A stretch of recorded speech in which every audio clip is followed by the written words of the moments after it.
Sanbonani, Dumelang, Awusheni, hello, Molweni, and apologies for all the languages that I did not greet in. Welcome back to my channel if you're a returning subscriber. And if you're new here, hi. I hope you liked it enough to stay and subscribe. Please subscribe to my channel. I'm not shouting, I'm projecting. So, as I'm sure you've seen from the thumbnail of this video, today I'm doing another film review. And today I'm reviewing, I'm going to read it because I'm not trying to mispronounce it. It's the Queenstown Kings. Ne? It's a South African sports drama. It's by Yellow Bone Entertainment Productions. And it's written and directed by Jamil X.T. Kubega. Yeah, I'm not sure if it's Kubega or Kubega. It's written as Kubega, but I don't know why I want to say it's Kubega. I don't know. But yeah, he's an amazing filmmaker. I've seen a few of his work, but my favorite has to be Knuckle City. Maybe it's because that's the most recent one I've seen from him, but he knows what he's doing. It's the man of the hour. So, how do I go into it? It was a nice one. I usually don't know how to start when it's a nice film because I'm just impressed and I want to start all over. But okay, let's do storyline. Should I do storyline last? Because I had a mild issue with storyline. Okay, no, I usually start with it. So storyline, it's a story about this guy, Utera. He was a big football star playing for Mamelodi Sundowns. And then life happened, age happened, and then there was water in his knees, and of course he couldn't play anymore. But also it's because he was a very tricky character. Like, he was born by a superstar, also soccer superstar, who also trained him to be the person that he was. But then after leaving home, he doesn't seem like someone, they don't touch on it much, but he doesn't seem like someone who went home as much as he should have been going home to show his appreciation to his father, and for the fact that his father still continued to coach that team that he had started working, like playing soccer in, and he stayed in that team until he passed away. He died on the soccer field. So that's why I'm saying there was no reason for him to not go home, because he was a soccer player. His father was a soccer coach. They seemed to have a relationship, but clearly it wasn't strong enough because Nika didn't even make it to his funeral. And that's where the politics, family politics start, because now Guy has a child. Hey, this story is busy actually. Jamil!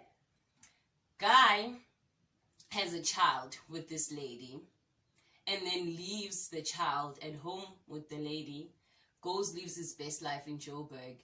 And then this lady, now we find her staying with the guy's mother, or she's close to the guy's mother, but she's staying with her husband, who is a brother to Tara.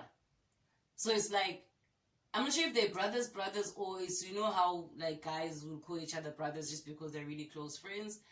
But yeah, that one, and they didn't make it clear. That's why I'm like, maybe for me, let me say it like this. For me, please go and watch it and then see if you're going to understand the dynamics of everyone's relationships, because that's one thing that I just had an issue with, because I didn't understand. Not because maybe it wasn't explained, it's just me. Maybe it was my understanding. I didn't understand how Utera was related to that coach. I forgot his name. Because the coach was married to Tera's baby mama. And he was raising Tera's son. And they didn't have a child of their own with this lady who was played by Uentle Mbali.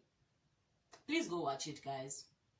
I don't want to deal too much. The only issue, that my main problem with the storyline was how there's a part in the story where, so the guys, oh Lord, I'm all over the place. And it's 5 minutes already. Lord. So the guy who was an ex-soccer player went to stay in Joburg, didn't come back until the father was dead, eventually comes back, gets arrested for drinking and driving, and then he has to defend himself in court because he didn't have money, and then he asked for community service and asked to coach the team that his father had founded, that the guy who is now married to his baby mama was coaching. And then the magistrate agrees that he's going to coach that team. Then he eventually does coach the team, starts as an assistant coach and then ends up being the head coach. And then the kids go to Joburg, and then before they go to Joburg, coach decides that the team needs one player that is going to save the whole team, that doesn't necessarily need to understand soccer, but needs to be that one that they can use, that pawn that is going to be so useful. And then in him trying to find this solution, does he not go and pick a white boy? Yeah, that's where my problem is. It's there. And it's lined up. Like, he picks a white boy. This boy is not even an amazing soccer player. He's a rugby player.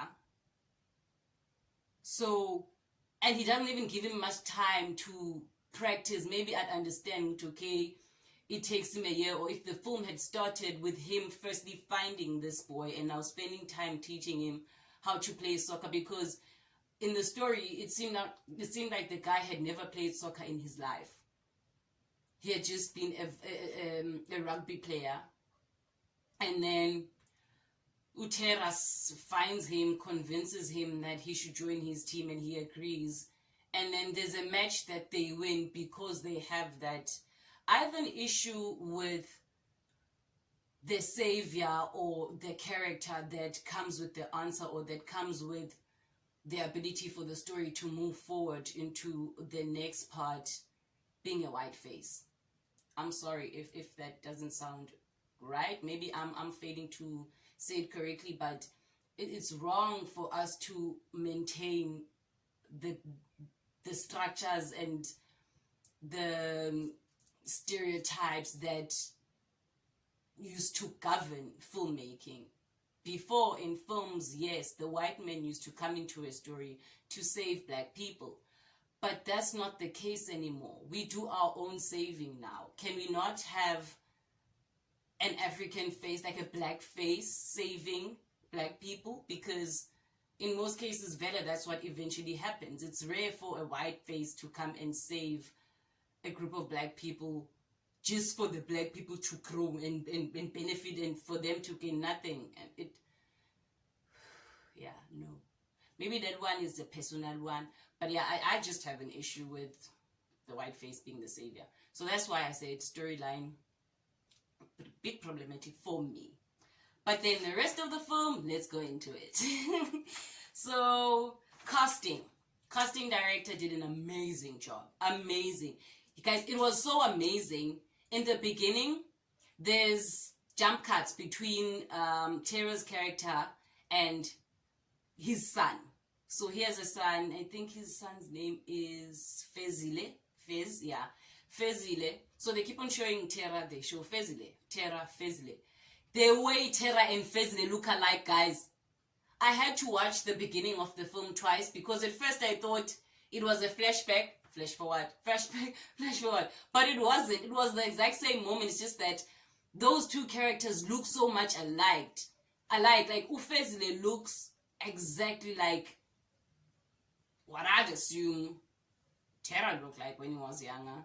So that was an amazing. And they're amazing characters, like amazing actors, I mean. It's not because he looks like him that he got the character. Like, he's good. He plays a lot with his eyes, which is a good thing. Like, he plays with his face, actually. But I noticed his eyes, the Fezile character. He's very good with his eyes, and he knows how to manipulate his emotions nice and smoothly without acting. Like, oh no, he's an amazing, and I've never seen him in anything before, but that guy is an amazing performer, and he has a very, very bright future in this industry. The way he performs, actually, I'm not sure if I wrote it down or what, but something in me said he'd be an amazing director, and I didn't even get his name. I'll probably write it at the bottom. But that guy, might be wrong, but that's an amazing director in the future, an amazing actor. He was amazing. And of course, Zolisa Kaluva was playing Utera. He dealt with that character. No, he murdered it. he came sure. He did not care about no criminal record or no blood on his hands. He killed the terror character. Yes, what? Please go watch it. Just to see the characters play. And then there was Mpisi, who I've never seen Mpisi acting a character that is outside of a Zulu girl who's most of the time around a Zulu space. Or okay, what I'm trying to say is that baby girl was speaking his Xhosa, and she was speaking his Xhosa exactly like a Zulu girl who's married to a Xhosa man would speak it. It was amazing. And then the best part was when there was some emotional scene where she lost it and then she just started speaking pure Zulu. And then she said, Zulu manje. I loved the way Entle played the character. And she was not like, because she's a mother and she's this wife, oh, you stayed home. She wasn't heavy. She wasn't those heavy. She was those typical housewives that hustle, have their own businesses. Because I think she had a salon, if I'm not mistaken. But she was like those wives that give off like, I'm always at home even when I'm not at home type of vibes. And she played the character really well for me. Even the emotional scenes, it wasn't just about crying. Like, you could see the emotions on her face before the tears. I don't even think there were much tears. If there were, it's probably closer to the end. But throughout the whole film, I loved her choices. And then there's that lady, I'm also going to write her name at the bottom because, there was also Oba Patrick Ndlovu, may his soul rest in peace. And then that lady, I also loved the way she played a character. She was a typical Xhosa mom, and she's most of the time she's always plays that Xhosa mom. But there was something nice about how she played it. I don't know why. Maybe I just loved how she gelled with the rest of the characters. Because then there was a part where, that one I did write down, where her character was slapping. She was Tera's mother in the film, and then she slapped Utera when he came back a day after missing the funeral. And go watch it, guys, so you understand why she slapped him. But she slapped the shit out of him. She slapped him. And I don't know. Like, I'm not sure if that was played out as a slap or if it was a real slap. But she slapped him. She jumped. She even jumped. Go watch it, you understand. And then, okay, let me go into my notes. It's so hot in here. Jesus Christ. My beard is sweating. Okay, so lookalike. Oh, I loved it. And then there was, okay, shout out to Albert Ibokwe. He was there. He was playing the pastor. There was Utesa Twala. She was playing Tera's girlfriend.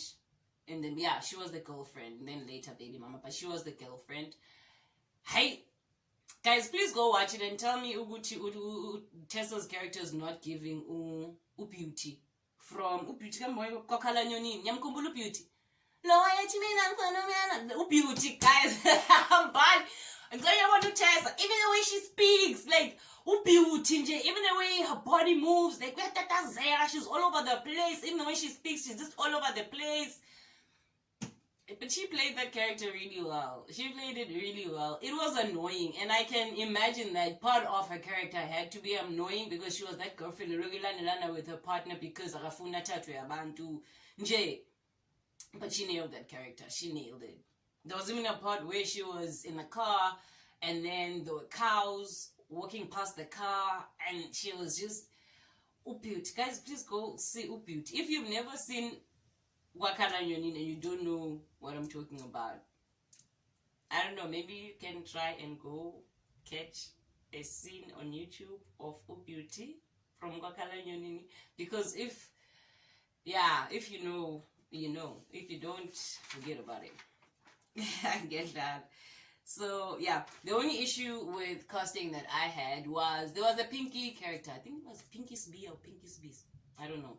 But she was the journalist. She was probably the sports presenter, because then there was also another scene where they were at the stadium and she was doing what sports presenters do. But then in the beginning of the film, we see her at the wedding and she's interviewing some of the soccer players about Babu Mahamba, who was played by Babu Ndlovu, the father to Utera, the one that passed away. Her energy was not giving a journalist who is interviewing people at the funeral. Please go watch it and tell me if I'm wrong. She was too at the stadium. And I've seen above we see where, and like those ladies, when they are interviewing people off of the pitch, they are relevant to that space that they're interviewing them on. So even if it's in studio, the energy that they have in studio is not the same energy they're going to have at the pitch, because the adrenaline that comes with being on the field and the adrenaline that you have sitting down in a studio are not the same. Same applies with the energy and the adrenaline that you'd have if you're interviewing people at a funeral. There was no... I think I don't have a word for it, but I don't know. It's not even inhloni, but no, go watch it. I wasn't happy with how she played the funeral part. The stadium part, it was relevant. When she played the stadium, I was like, oh, that's why she was like that at the funeral. But still, no, don't be like that. It's a funeral. Crying out loud.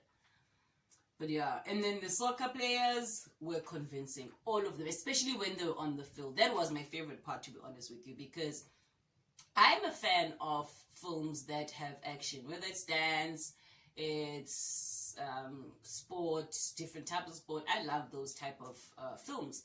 So I'm very familiar with how there's always a mistake when it comes to the action. You can tell that they're acting.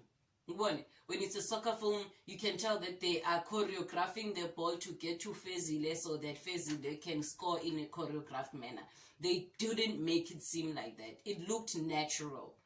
As much as the way it looked made me feel like it was choreographed amazingly, because there was no way that they could have that coordination without speaking beforehand. It was done very well, very well. There was even a part where they were fighting two teams. The team Yabo Fezile was fighting with another random team, and there was action. Like at some point, that coach, that one that is the brother to Utera's character, was strangling another player, and you could see all of that. And it was like, you could tell, okay, very act about fate, you move very pretty, but it's giving Ngandani because baza ubetana type of vibe. So yeah, I was really impressed with the casting and the directing, because casting and directing are not typically the same thing, and how the story was told. Guys, I'm sweating my beard. So yeah, and then let me go into camera department. The camera department, they had amazing shots. Hey, they played with the camera. I'm only saying this the way I'm saying it because I just thought of a scene where the camera was in a bag and Etlembadi's character was speaking over the bag. And then another camera was right outside the door towards, David Peggy said, to Entle's husband's character in the bathroom, and they were having a conversation. Lo munye, she's looking into the bag because she was complaining about a gun that was in the bag. So keeps on looking into the bag, and then the camera, and then Nalona's minding his own business in the shower, and it's like we are seeing into someone's shower moment. Not to act. That one, I love that moment, guys. You'll see it if you watch that film. You'll see it. You'll see it. It's a nice one. It's a nice one. And then they also had like different movement shots. And because it was a sport drama, they had to have those shots. Like at some point you had to see the ball being passed to different feet. You had to see the ball going into the goalpost. Nje, it was nice, and there was no moments of me feeling like the camera's doing this, but the camera did do that. But it was handled so well. Shout out to you, Mr. DOP, and your team. Yeah, the shot from, yeah, because I don't know, because it's Jamil, I had this feeling, but it legit gave, and also because of the few characters that were in it, it legit gave vibes of Inakal City. And there were a few characters from Knuckle City in it. It was using his torso like Knuckle City. But it had that vibe. Even the look. I want to look at Knuckle City. But it wasn't as dark. Knuckle City was dark. It wasn't as dark. It was nice and bright. It was one of the moments of the during the day scenes on Knuckle City. It gave off that vibe throughout. It was nice and clean. And the camera was a beautiful camera. You could tell that it was expensive because it was nice and clean. It was nice and bright. The colors that were used were not too bright. They were realistic colors for a township, because I don't know, maybe it's because in Pumabuzi and Awez in Jaya, they always have a certain color vibe to it. It's never too bright and it's never too dull. It's just modest. It was a nice, modest township. I love the way that the world looked on camera and the parts of the world that the camera chose to show, because there was a part where that coach guy who's married to Entle's character, he was a police, so there was a part where he got shot, and the camera, we didn't even see that pity of people, police, like that usual vibe where we see the police officer handing a gun, running, checking, talking to the other ones, and then going and then getting shot. And we didn't see all of that. We just saw the guy, and then there was a sound that explained, oh snap, he probably dead.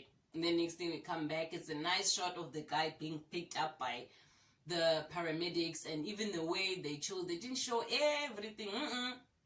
It was a nice shot in there of, from a reveal vibe, okay, we're seeing the body, we are going up, and by then, of course, we know what it's that one. So it's one of the main characters, because why would we be invested so much on seeing a background character being shot?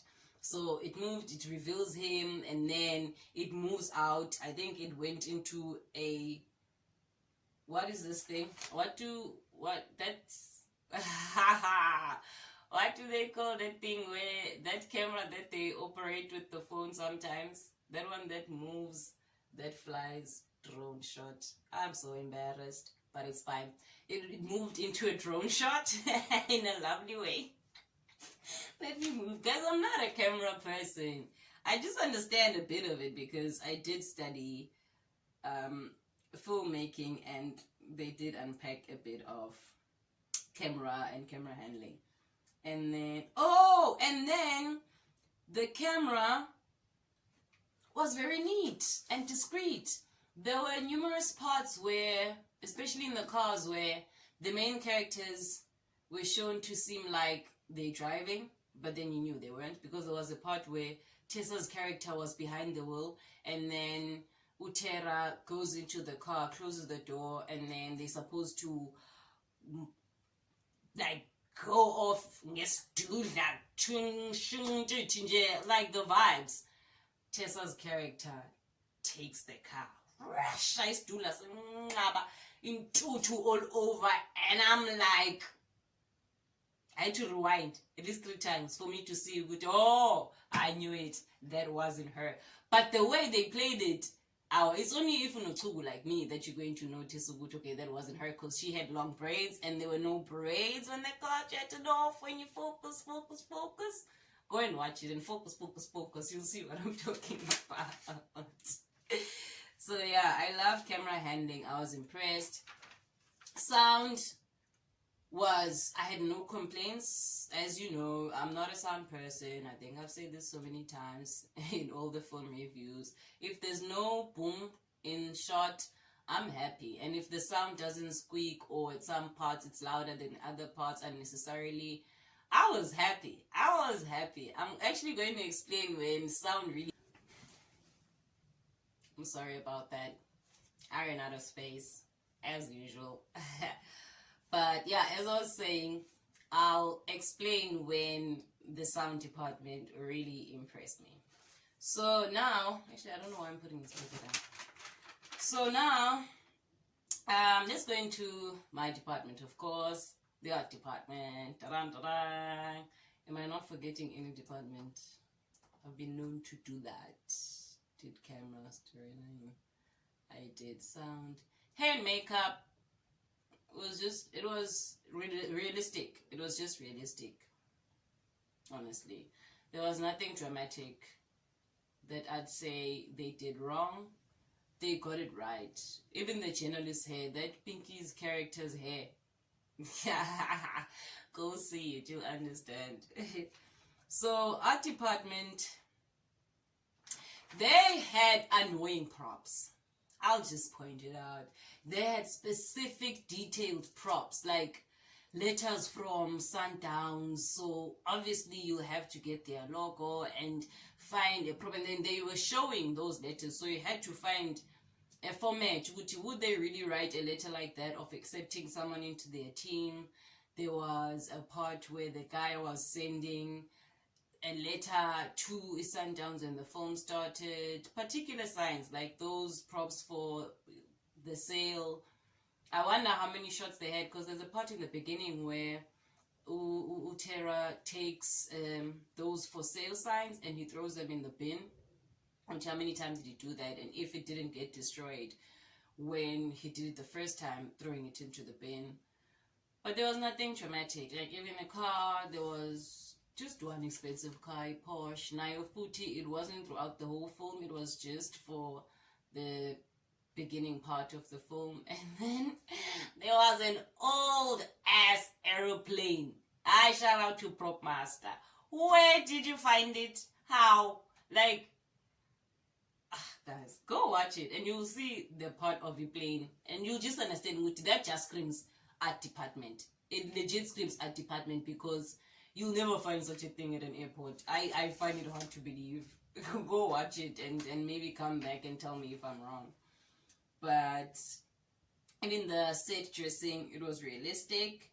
It was busy. The only part, but then that was, maybe that's just me and my OCD.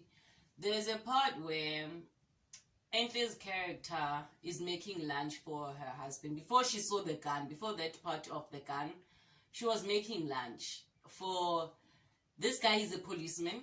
He's also a soccer coach. And you can see he used to be a rugby player or an active man. Does she not put in his kaftan 2 slices of bread? I don't know, guys. Maybe it's me. Maybe I don't understand these new age men, but 2 slices. I don't even eat 2 slices of bread, and I'm tiny AF, and I don't eat that much. 2 slices of bread for your husband and 2 green eggs. 2 green apples. Why would I put green eggs? Why would I put 2 apples? Like, okay, maybe apples are his favorite fruit and the green ones. But I don't know, even if I like something, I don't want 2 of it at the same time. And water. That man was being abused by that character, actually, because I didn't see her giving him food after that or before that. Maybe I'm forgetting, but hey, being a fit or tamfana.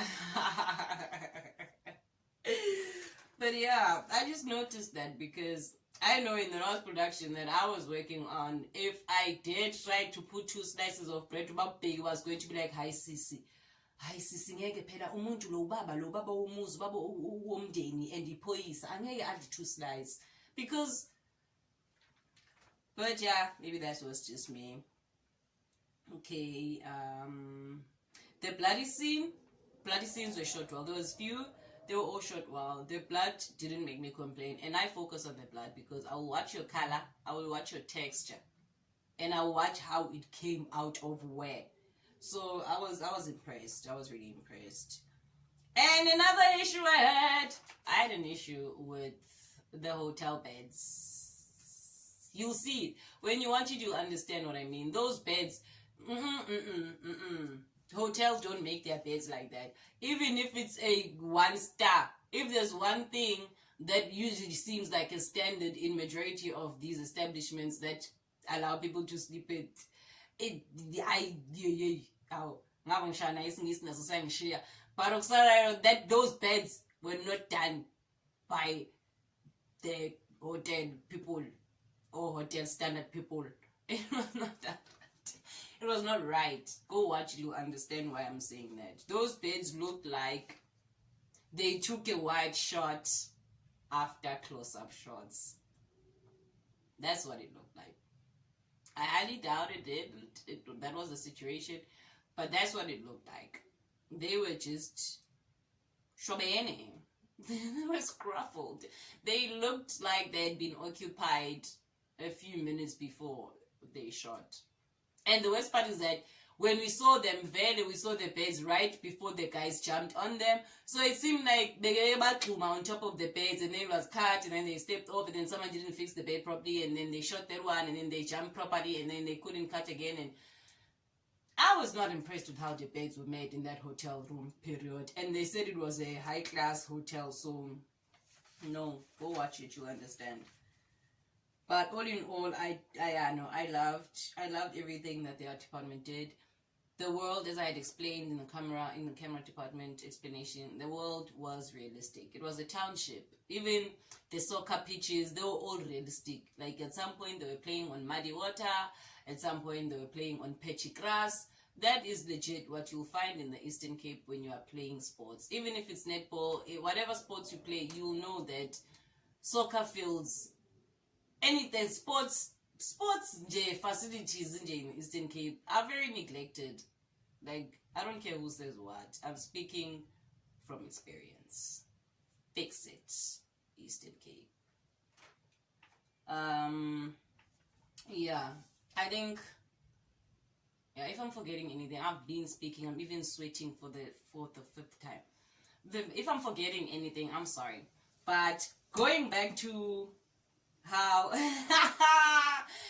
okay, so I have a paper, a tissue that I wrote a few things that really impressed me that caught my attention while I was watching for the second time.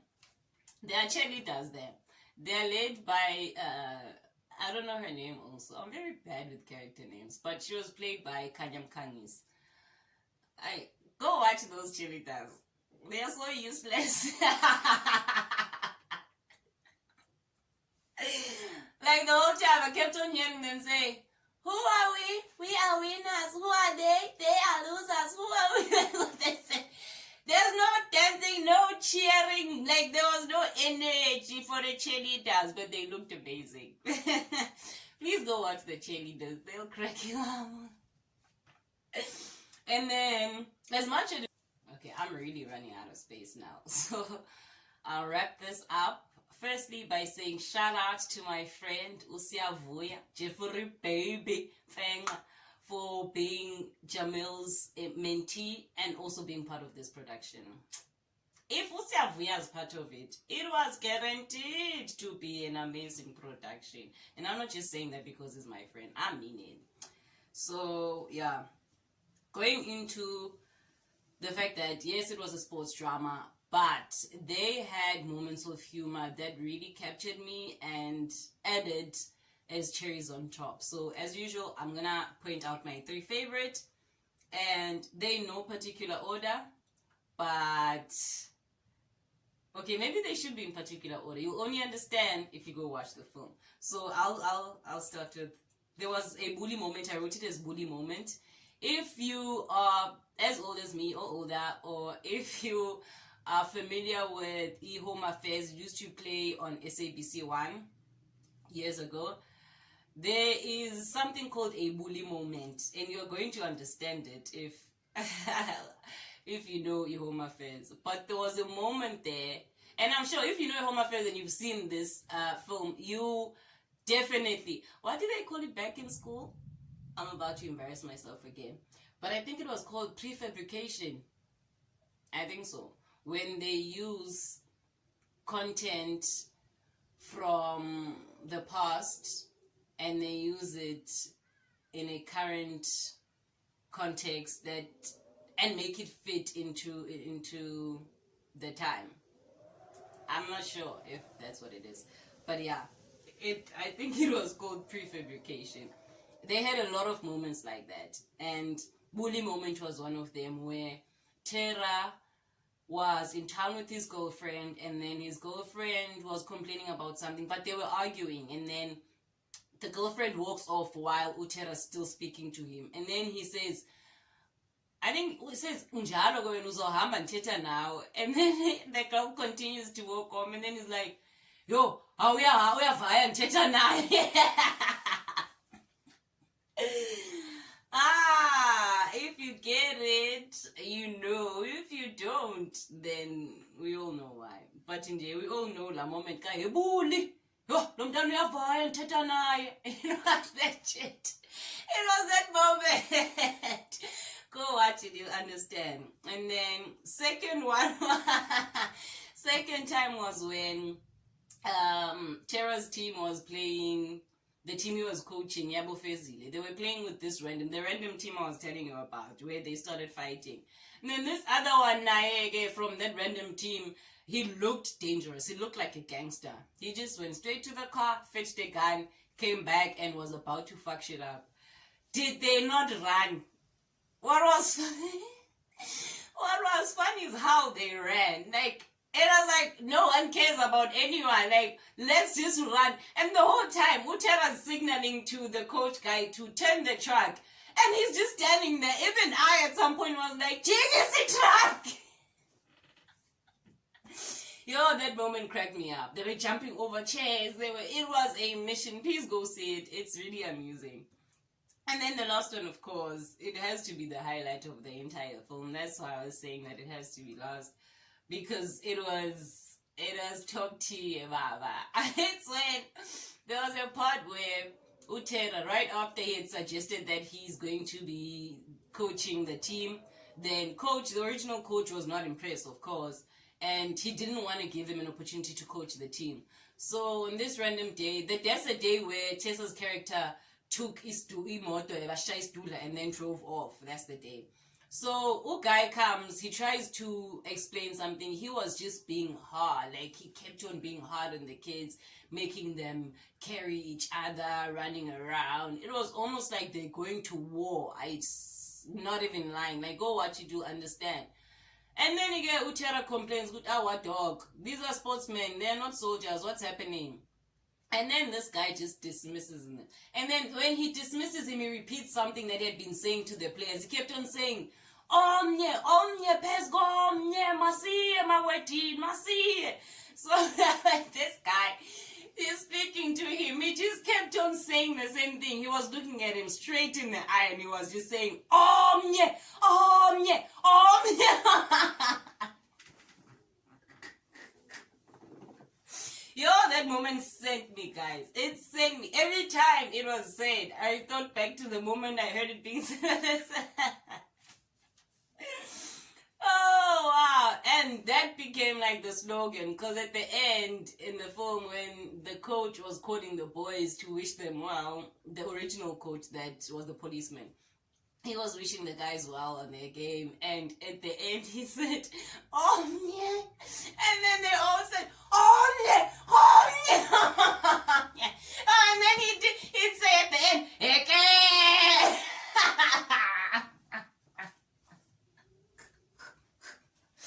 Oh wow, that part made that entire film amazing for me, and it added to the nostalgic feel that it had, because coming from the Eastern Cape originally and being raised by sports people, I was around sports people quite a lot, and those were their terms, like "Heke, what do you